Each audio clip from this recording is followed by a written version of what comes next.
Puji Tuhan, saudara sekalian, Bapak Ibu yang saya kasih dalam Tuhan Yesus, bahwa kalau kita melihat kehidupan kita sehari-hari, kita pasti tahu bahwa, dan kita sadari bahwa kita sering sekali komplain, ya, tidak menerima kondisi yang kita alami. Dan kehidupan yang sering seperti itu sesungguhnya tidak saja merendahkan kuasa Allah, ya. Ketika kita komplain, ketika kita bersungut-sungut, ketika kita mengeluh, itu tidak saja merendahkan kuasa Allah, tetapi sesungguhnya saudara harus mengerti bahwa kita secara personal, tubuh, jiwa, dan roh kita juga mengalami kelemahan. Ya, orang-orang yang sering mengeluh, orang-orang yang sering komplain itu sedang merusak tubuhnya sendiri. Karena apa? Karena dia sedang mengajak tubuhnya ini yang terdiri dari daging, jiwa, dan roh, ya, 3 unsur itu, dia sedang mengajak dirinya ini untuk mengalami pelemahan. Ya, orang yang suka mengeluh, orang yang suka komplain, orang yang suka bersungut-sungut, itu tidak hanya merendahkan Allah yang Maha Kuasa atas segala kebaikannya, atas segala anugerahnya, atas segala pertolongannya, penjagaannya, pemeliharaannya, pembelaannya, tetapi secara personal dia melemahkan dirinya sendiri. Jiwanya akan lemah, tubuhnya akan sakit, dan rohnya akan kehilangan hadirat Tuhan. Saudara harus menyadari ini. Saudara harus menyadari ini. Harus menyadari ini. Kita ketika komplain dan bersungut-sungut, kita tidak aja merendahkan Allah yang berkuasa, kita sedang melemahkan diri kita sendiri. Karena tubuh kita ini ada sel-sel hidup. Daging kita ada sel-sel hidup. Apalagi roh kita ada roh Allah di dalamnya. Dan jiwa kita itu nyawa kita hidup. Jadi sesuatu yang hidup, yang kita harusnya membawa dia ke dalam kehidupan yang lebih baik, lebih bagus, lebih indah, lebih mantap, lebih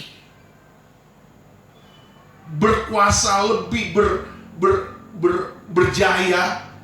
Ketika kita bersungut-sungut, kita sedang membawa dia, tubuh kita, di dalamnya ada roh, ada jiwa, ada daging kita, itu melemah.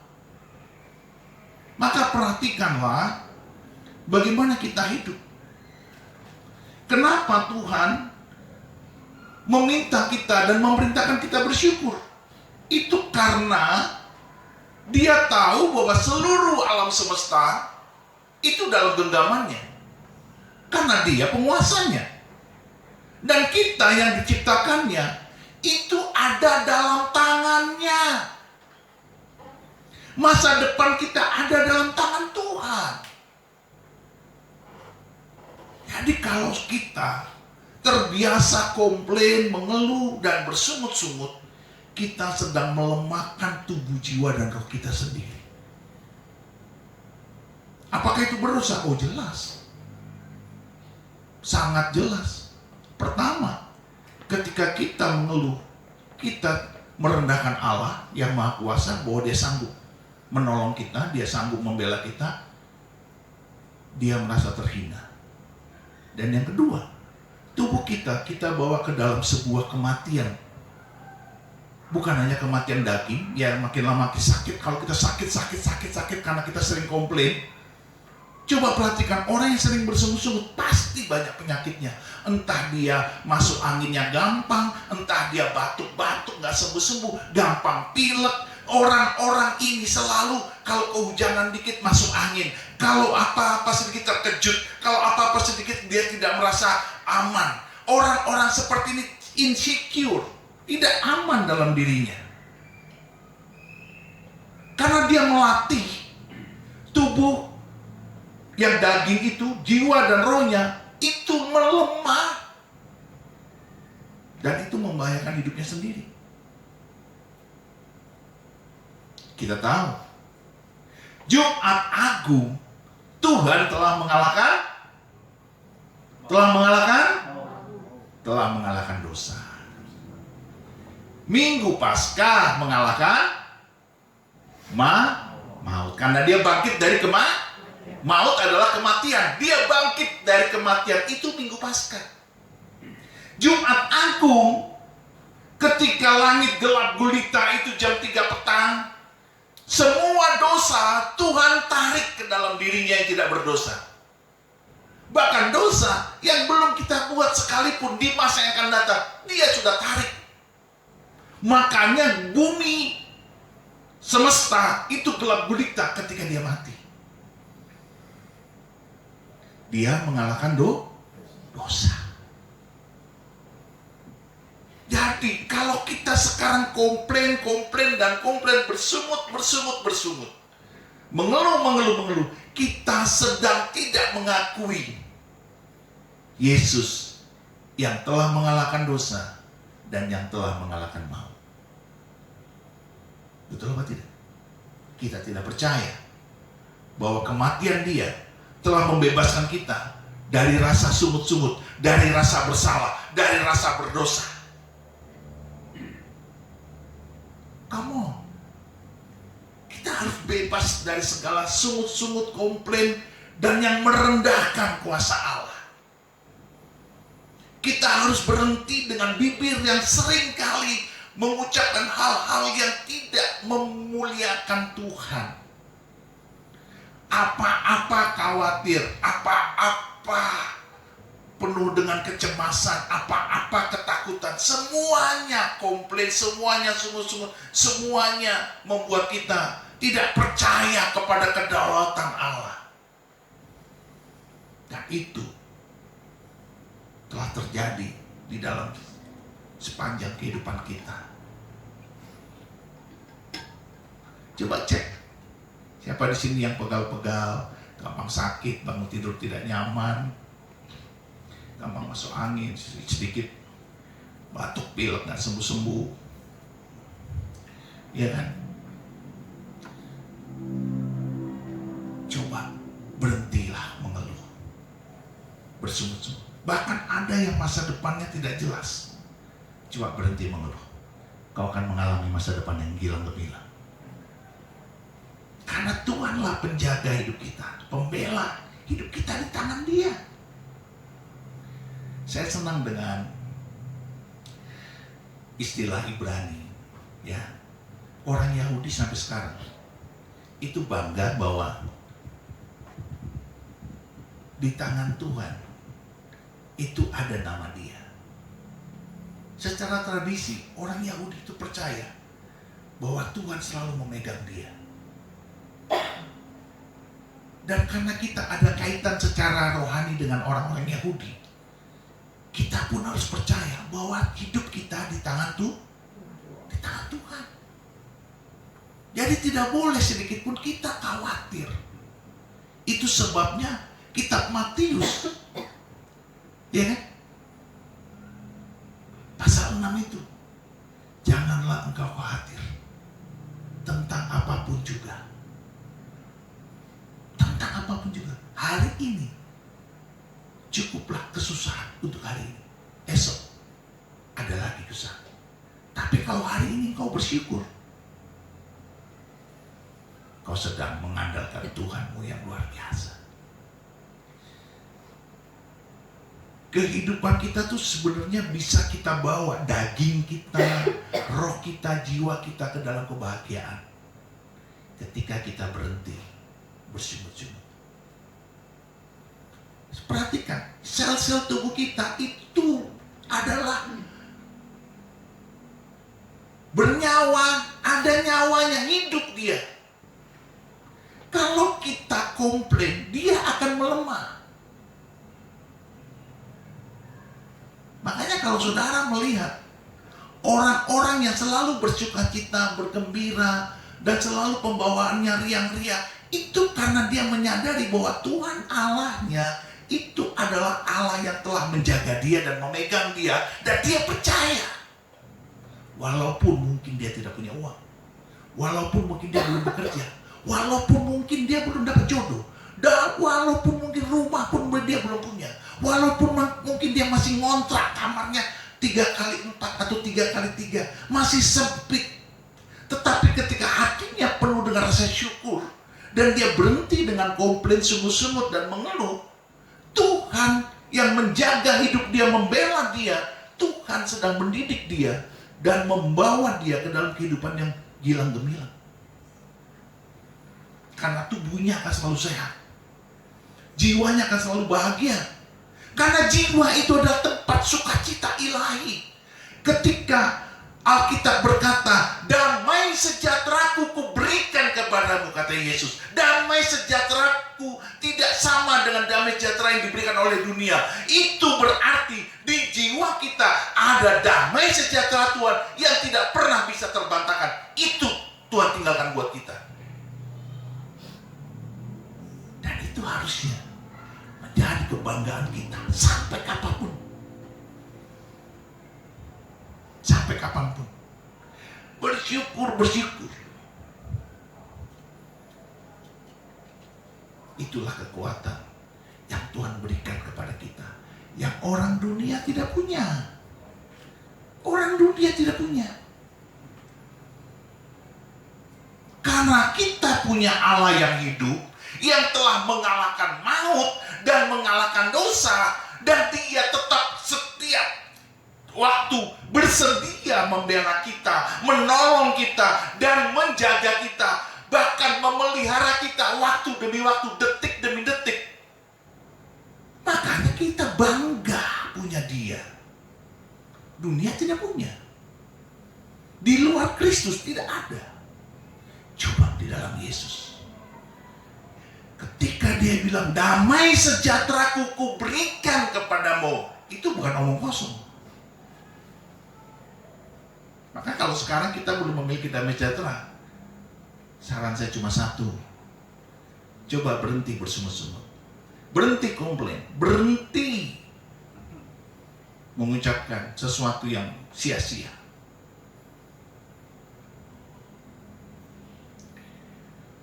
Maka hidupmu akan bahagia, sukacitamu akan kembali pulih, dan kau akan bisa melihat kebaikan-kebaikan Tuhan. Orang yang tidak pernah bersyukur, selalu komplain, bersungut-sungut, dan mengeluh, tidak pernah melihat kebaikan Tuhan. Kalaupun dia pernah mengalami itu, kebaikan Tuhan, dia selalu bilang, ini kebetulan. Ini kebetulan, semuanya kebetulan. Tetapi orang-orang yang selalu tahu bagaimana bersyukur, dan dia berhenti untuk tidak mengeluh, untuk tidak bersungut-sungut, dia tahu kebaikan-kebaikan Tuhan di sepanjang waktu, di setiap waktu.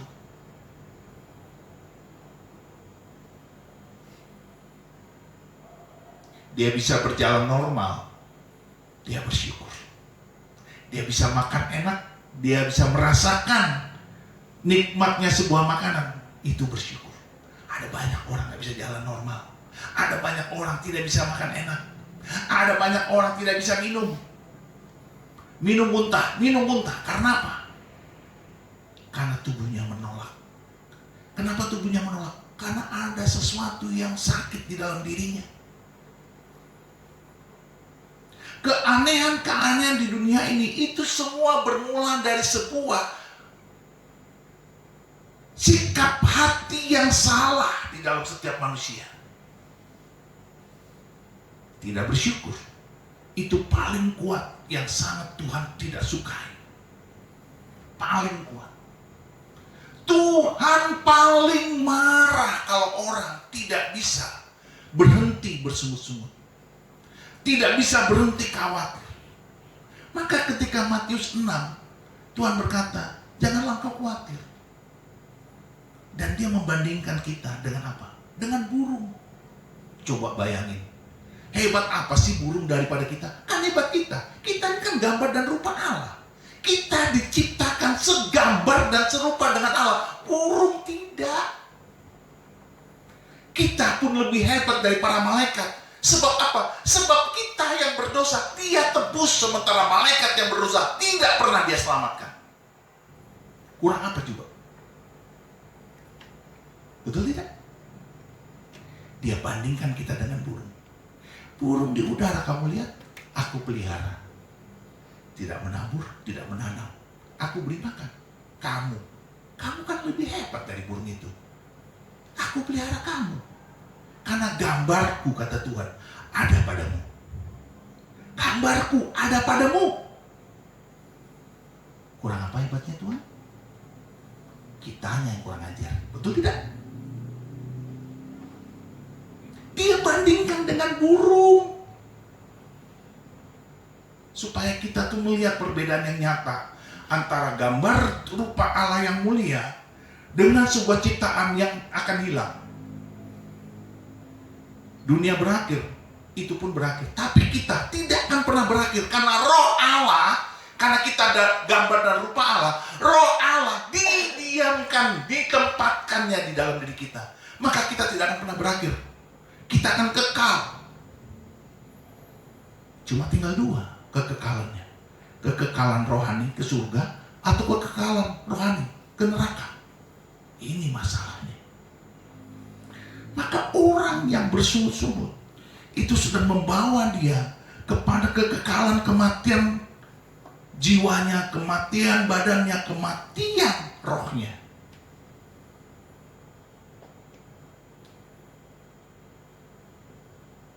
Jumat Agung, Tuhan mengalahkan dosa. Minggu Paskah, Tuhan mengalahkan maut. Kurang apa coba? Kitanya yang kurang ajar. Mari kita buka Alkitab kita. Bilangan 11 ayat 4 sampai dengan ayat 9. Demikianlah firman Tuhan. Orang-orang bajingan, coba bayangin, Alkitab aja berani ngomong bajingan. Saudara berani nggak ngomong bajingan? Enggak, kan kita anak Tuhan. Kalau nggak ketahuan dalam hati ngomong bajingan juga. Orang-orang bajingan yang ada di antara mereka kemasukan nafsu rakus, dan orang Israel pun menangislah pula serta berkata, siapakah yang akan memberi kita makan daging? Kita teringat kepada ikan yang kita makan di Mesir dengan tidak bayar apa-apa, kepada mentimun dan semangka, bawang prei, bawang merah dan bawang putih. Tetapi sekarang kita harus kering, kita kurus kering, tidak ada sesuatu apapun kecuali manas ini saja yang kita lihat. Adapun mana itu seperti ketumbar dan kelihatannya seperti damar berdolah. Bangsa itu berlari kian kemari untuk memungutnya, lalu menggilingnya dengan batu kilangan atau menumbuknya dalam lumpang. Mereka memasaknya dalam periuk dan membuatnya menjadi roti bundar. Rasanya seperti rasa penganan yang digoreng. Dan apabila embun turun di tempat perkemahan pada waktu malam, maka turunlah juga mana di situ. Kurang apa juga? Kurang apa Tuhan baiknya? Nggak usah menanam, nggak usah bikin apa-apa, tahu-tahu mendapat makanan dari sorga seperti roti. Seperti roti. Di sini tidak disebut mereka bosan. Tidak disebut mereka bosan makan mana. Tidak. Yang disebut di sini kata Alkitab, bajingan yang ada di antara mereka kemasukan nafsu rakus, bukan bosan makan mana, tapi rakus. Artinya mana itu enak apa tidak? Enak. Baik nggak Tuhan? Kita makan ayam aja tiap hari, mungkin bisa-bisa bosan juga, atau makan telur. Padahal mungkin buat orang yang nggak punya apa-apa, makan ayam dan telur itu udah mewah, betul tidak? Tapi kita bisa bosan loh.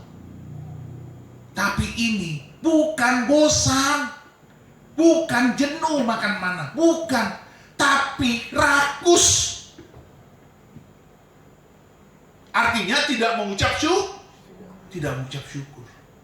Tuhan hebat ya. Sepanjang Hari-hari itu, setiap hari mereka makan mana, mereka nggak bosan, karena enak. Coba, hanya ini makanan yang enak dari surga. Turun dari surga, Tuhan ciptakan buat mereka. Keluar dari siksaan Firaun, mereka mengalami Paskah, tetapi mereka tidak bersyukur karena rakus. Ayo hati-hati di sini. Ada nggak kita punya roh-roh rakus? Hati-hati. Tidak kelihatan, tapi hati kita yang tahu. Dan tentunya Tuhan. Nah, lalu apa yang terjadi? Mari kita lihat ke ke ayat yang 6. Tetapi sekarang kita kurus kering, tidak ada sesuatu apapun kecuali mana ini saja yang kita lihat. Coba lihat. Tetapi kita kurus kering. Saya mau tanya, kalau saudara walaupun kurus kering tetapi sehat dan saudara mengucap syukur, bahagia enggak? Kalau saudara kurus kering, saudara sehat, bahagia enggak?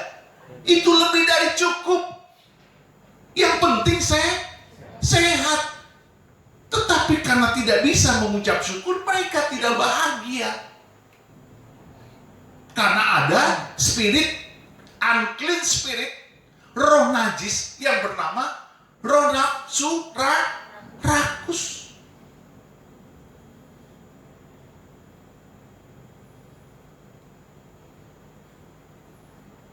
Dunia hari-hari ini sedang menuju ke sana. Ya, saudara lihat orang-orang pada rakus apa saja, rakus jabatan, rakus popularitas, rakus makanan, rakus rakus kekayaan, rakus wanita, rakus pria, rakus. Dan itu dikemas oleh iklan-iklan dan membuat mata kita tidak pernah berhenti untuk menjadi rakus. Iklan membuat kita tidak pernah berhenti untuk menjadi rakus. Ada berapa banyak, coba cek ya, di dunia ini, terutama para wanita. Berapa banyak kita punya pakaian, kita punya sepatu, akhirnya mubazir, jarang dipakai. Saya melihat banyak wanita-wanita sepatunya rusak karena nggak pernah dipakai. Sepatu kalau nggak ada dipakai, rusak nggak? Rusak. Itu para ibu-ibu, para wanita-wanita, sepatunya banyak sekali. Karena ada spirit. Pak Pendeta jangan gitu dong. Kalau begitu nanti pabrik-pabrik nggak hidup, pegawai-pegawai karyawan buru-buru nggak kerja. Saya tidak mau menghakimi, tapi maksud saya begini, engkau pasti punya ukuran. Tuhan pasti berikan kepadamu ukuran di mana engkau akan berkata stop. Engkau akan bilang dalam hatimu stop. Pasti. Nggak mungkin enggak, karena kita ada roh Allah. Kecuali kalau mereka yang tidak mengenal Yesus ya. Tapi kalau kita punya roh Allah, kita akan berkata stop. Betul tidak? Atau kalaupun kita mau melakukan sesuatu, kita mungkin akan memberikannya kepada yang lain, dan kita menggantinya dengan yang lain lagi, bagi kita beli. Silakan. Tapi ingat, roh Allah selalu ada di hatimu. Amin. Karena kita anak Allah. Kita lihat lagi. Ayat 16 ya. Sampai dengan ayat 23. Lalu berfirmanlah Tuhan kepada Musa, kumpulkanlah di hadapanku dari antara para tua-tua Israel 70 orang yang kau ketahui menjadi tua-tua bangsa dan pengatur pasukannya. Kemudian bawalah mereka ke kemah pertemuan, supaya mereka berdiri di sana bersama-sama dengan engkau. Maka aku akan turun dan berbicara dengan engkau di sana. Lalu sebagian dari roh yang hinggap padamu itu akan kuambil dan kutaruh atas mereka, maka mereka bersama-sama dengan engkau akan memikul tanggung jawab atas bangsa itu. Jadi tidak usah lagi engkau seorang diri memikulnya, tetapi kepada bangsa itu haruslah kau katakan, kuduskanlah dirimu untuk besok, maka kamu akan makan daging, sebab kamu telah menangis di hadapan Tuhan dengan berkata, siapakah yang akan memberi kami makan daging? Begitu baik keadaan kita di Mesir, bukan? Tuhan akan memberi kamu daging untuk dimakan. Bukan hanya 1 hari kamu akan memakannya, bukan 2 hari, bukan 5 hari, bukan 10 hari, bukan 20 hari, tetapi genap sebulan lamanya, sampai keluar dari dalam hidungmu, dan sampai kamu muak karena kamu telah menolak Tuhan yang ada di tengah-tengah kamu, dan menangis di hadapannya dengan berkata, untuk apakah kita keluar dari Mesir? Tetapi kata Musa, bangsa yang ada bersama-sama aku ini berjumlah 600.000 orang berjalan kaki. Namun engkau berfirman, daging akan kuberikan kepada mereka, dan genap sebulan lamanya mereka akan memakannya. Dapatkah sekian banyak kambing, domba, dan lembu sapi disembelih bagi mereka, sehingga mereka mendapat cukup? Atau dapatkah ditangkap segala ikan di laut bagi mereka, sehingga mereka mendapat cukup? Tetapi Tuhan menjawab Musa, masakan kuasa Tuhan akan kurang untuk melakukan itu? Sekarang engkau akan melihat apakah firmanku terjadi kepadamu atau tidak. Udah lihat, ketika mereka mengeluh, ada roh rakus di dalam diri mereka, nafsu rakus di dalam diri mereka. Itu Musa nangis sama Tuhan. Tuhan, aku gak kuat. Mengapa engkau membuat aku seperti ini? Aku gak kuat menghadapi mereka. Karena dia sendirian. Lalu Tuhan panggil dia, dan Tuhan bilang, kumpulkan 70 orang tua-tua Israel. Roh yang ada padamu akan kuberikan kepada mereka. Jadi Musa dibantu oleh 70 tua-tua Israel. Nah, setelah Tuhan berkata tentang pertolongan orang-orang yang akan menjadi asisten dia, 70 orang banyaknya. Lalu Musa dibilang sama Tuhan, akan kuberi engkau daging. Sehari, 2 hari tidak, sebulan. Di situ Musa nggak percaya. Pikirannya Musa, Tuhan akan memberi daging, potong kambing, potong domba, potong lembu, atau apalah, kira-kira begitu. Karena daging yang di darat. Dan Tuhan bilang apa? Ketika Musa tidak percaya, ini nih. Tetapi Tuhan menjawab Musa, masakan kuasa Tuhan akan kurang untuk melakukan itu? Kita kalau sudah melihat Jumat Agung Tuhan mengalahkan dosa, artinya kita terbebas dari dosa. Lalu minggu pagi, minggu Paskah, Tuhan mengalahkan maut. Dia mengalahkan kematian, dia mengalahkan kebinasaan. Masakan Tuhan kita ragukan kuasanya? Siapa di sini yang hari-hari ini masih meragukan kuasa Allah, bahwa mukjizat tidak mungkin terjadi, bahwa kuasa Allah tidak mungkin terjadi, bahwa kita tidak bisa sembuh, bahwa kita tidak mungkin pulih, bahwa kita tidak mungkin merdeka, bahwa kita tidak mungkin berjaya, bahwa kita tidak mungkin sukses, bahwa kita tidak mungkin diberkati, bahwa kita tidak mungkin menjadi orang yang berbahagia di muka bumi? Siapa di sini yang tidak percaya hari ini? Buat apa Jumat Agung kuasa Allah mengalahkan dosa? Buat apa segala kutuk dosa telah dikalahkan oleh Tuhan, dan segala kita yang suka komplain-komplain itu telah kalah dalam Jumat Agung itu. Semua dosa kita, semua perangai buruk kita, sifat karakter kita yang tidak berkenan di hadapan Tuhan telah diampuninya, telah dikalahkannya, dan kuasa maut pun telah dikalahkannya pada minggu Paskah. Siapa di antara kita yang tidak percaya bahwa Tuhan Allah kita yang kita sembah, yang Dia meninggalkan kepada kita, damai sejahtera kuberikan kepadamu, dan damai sejahtera itu tidak akan sama dengan yang dunia berikan. Engkau adalah umat pilihanku, akulah Tuhanmu, akulah Bapakmu. Engkau memanggil aku, ya Abah, ya Bapa. Siapa di sini yang nggak percaya bahwa kuasa Allah sanggup meluluh lantakan ketidakpercayaan. Halo? Jadi janganlah bergerak tanpa percaya. Janganlah bergerak tanpa iman. Janganlah bergerak tanpa kuasa Allah. Karena buat apa? Di Jumat Agung itu dia mengalahkan dosa. Buat apa? Buat saudara dan saya supaya kita tidak terkutuk dalam dosa. Karena dosa melemahkan kita. Seperti orang-orang Israel yang keluar dari Mesir itu. Bersungut-sungut tidak bersyukur.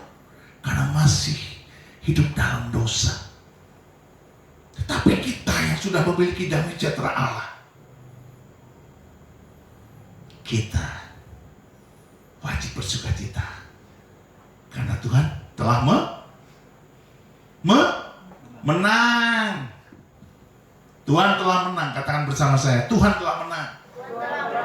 Tuhan telah menang. Itu membuat kita harus yakin. Apapun di dalam Dia, kita pasti berhasil. Maka Tuhan berkata kepada Musa, masakan kuasa Tuhan akan kurang untuk melakukan itu? Wah, Musa aja gak percaya sama Tuhan. Akhirnya apa yang terjadi? Tuhan kirim angin dari laut, dan terbanglah burung-burung puyuh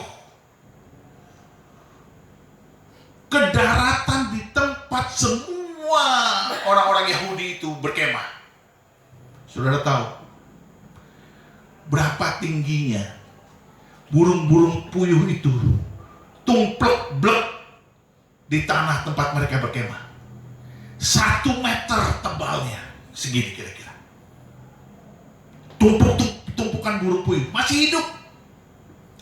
Lalu berapa jaraknya? Tuhan bilang di Alkitab, 1 hari perjalanan. Saya membayangkan 1 hari perjalanan kalau kita jalan kaki, kira-kira 1 kilometer lah. Kita jalan pagi jam 1, tapi gak mungkin juga, pasti lebih jalan, ya enggak? 1 hari dari pagi nih, jam 6 pagi sampai jam 6 sore, bisa berapa kilo? Lebih dari 1 kilo, betul tidak? Kita bisa dari Jakarta Surabaya, Jakarta Bogor. Saya yakin itu. Karena saya pernah Jakarta Bogor, 44 km. Waktu itu kita grup pencinta alam.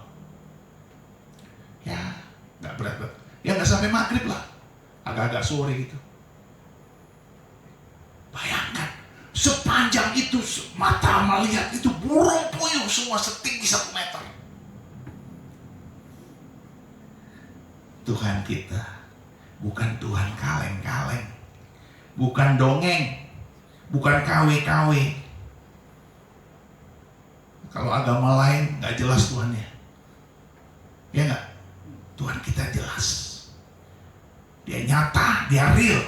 Kita nggak bisa melihat Allah, ya, yang hidup itu, tapi kita bisa melihat Yesus. Karena Yesus adalah presentasi pada Allah. Yesus adalah perwakilan wajah Allah di muka bumi.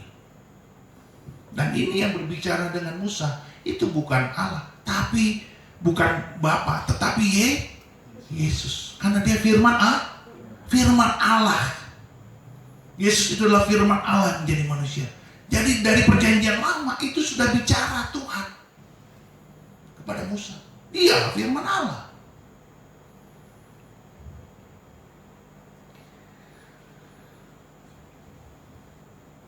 Dahsyat nggak? Berkilo-kilometer, seharian perjalanan.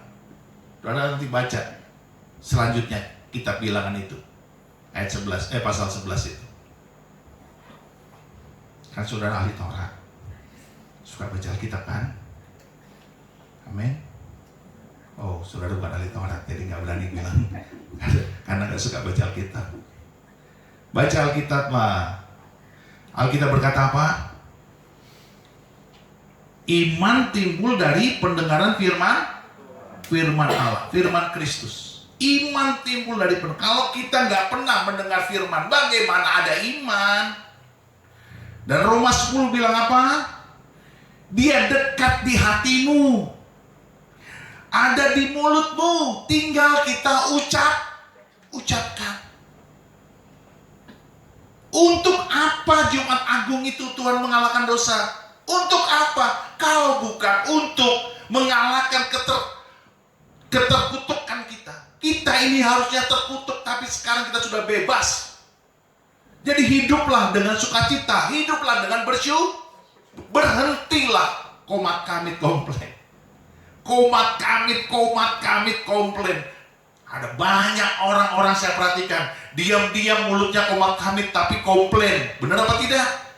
Diam-diam mulutnya tidak diucapkan tapi sungut-sungut saya tahu. Hatinya tidak kedengaran suaranya, tapi dalam hati komat kamit itu penuh dengan komplain. Kok begini sih Tuhan? Kok begini? Ini kenapa sih Tuhan? Ini kenapa? Komat kami dalam hati saya tahu.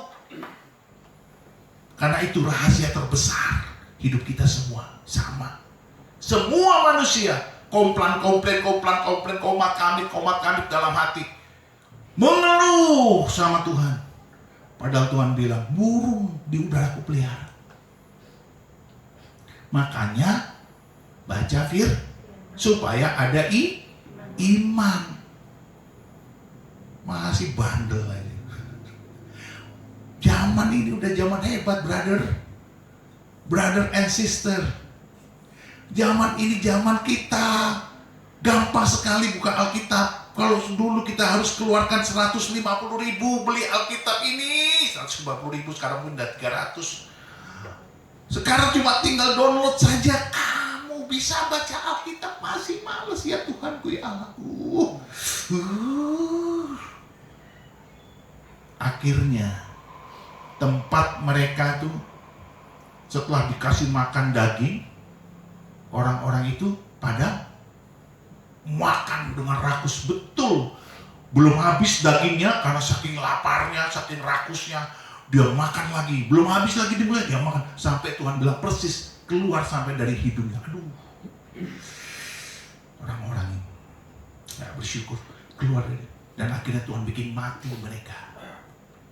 Dan tempat itu Alkitab bilang bernama Kibrot Ta'awa, kuburan nafsu. Berhentilah kita mengeluh dan komplain. Hidup yang bahagia. Oke, makanya seneng dong lihat saya tadi jingkrak-jingkrak. Karena saya orang yang bahagia. Karena kita sudah dibebaskan. Halo? Iya kan? Kok orang menyembah nggak jingkrak-jingkrak? Diam aja gitu. Nggak ada. Nggak ekspresif. Dengar ya. Itu coba lihat tuh YouTube saya tuh. Ibu Elizabeth yang dibawa ke surga. Tonton itu. Nanti cuma ada 2. Nih, dengar baik-baik. Yang pertama, dengerin Yesus khotbah. Kita tanya semua yang tidak kita mengerti, karena kita sudah baca Alkitab, kita tidak mengerti, kita tanya sama Tuhan. Nanti Tuhan di surga jelasin semua. Yang kedua, kita seperti para malaikat memuji menyembah Tuhan. Cuma 2 itu. Kalau di sini nggak suka memuji menyembah Tuhan, nggak tahu angkat tangan. Kalimat-kalimat lirik itu kan lirik-lirik iman. Lagu itu kan liriknya iman. Kalau kita tidak bisa melihat itu sebagai iman, bagaimana hati kita bisa melimpah dengan ucapan syukur? Bagaimana kita bisa melimpah dengan hati yang menyembah, hati yang memuji, apalagi berjingkrak-jingkrak? Kalau saya dibilang kayak anak kecil, oh ya saya seperti anak kecil karena Tuhan bilang engkau harus seperti anak kecil. Karena anak kecil adalah milik kerajaan surga. Amin. Makanya kalau orang tua jaim-jaim, hati-hati. Jangan-jangan kau tambah encok, tambah osteoporosis. Karena tidak bersyukur. Karena kita mematikan sel-sel kita yang hidup itu. Karena sel-sel kita harus hidup dan dia ikut bersukacita, bergembira. Coba tanya dokter-dokter lah. Kadang-kadang dokter juga bingung. Ibu ini nggak sakit sebenarnya. Ibu ini nggak sakit. Karena dia tidak menemukan bukan sakit penyakit, tapi sakit itu bermula dari mulut yang tidak bersyukur. Mari kita bangkit berdiri. Mari kita merendahkan diri di hadapan Tuhan dan kita berdoa, minta pengampunan dan belas kasihan-Nya. Kalau selama ini kita telah mengecewakan Tuhan dan kita tidak menghormati kekudusan-Nya, kita tidak menghormati kuasa-Nya, kita merendahkan Allah kita, dan kita mematikan sel-sel kita sendiri, tubuh kita, jiwa kita, roh kita. Kita minta ampun sama Tuhan. Karena tubuh kita adalah milik Allah dan kita adalah gambar dan rupa Allah. Diciptakan segambar dan serupa dengan Allah. Mari kita bersyukur dan minta ampun dari Tuhan. Bapa, di dalam nama Tuhan Yesus, Allah yang kami kasihi, ampunilah kami dan kasihanilah kami. Berikanlah kami Tuhan belas kasihan-Mu, supaya rahmat-Mu menyertai kami hari-hari ini, saat ini dan selama-lamanya. Supaya kami terus memuji, menyembah Tuhan, bersyukur demi nama-Mu atas apapun yang terjadi dalam hidup kami. Karena kami percaya Tuhan pemelihara hidup kami, pembela kami. Engkau yang penjaga hati kami. Engkau yang membuat kami siap sedia untuk bersyukur, dan bersyukur. Buat hati kami penuh dengan ucapan syukur Tuhan, karena telah Kau tinggalkan damai sejahtera-Mu yang berlimpah-limpah itu di dalam kami. Dan itu damai sejahtera yang tidak sama dengan yang dimiliki oleh dunia.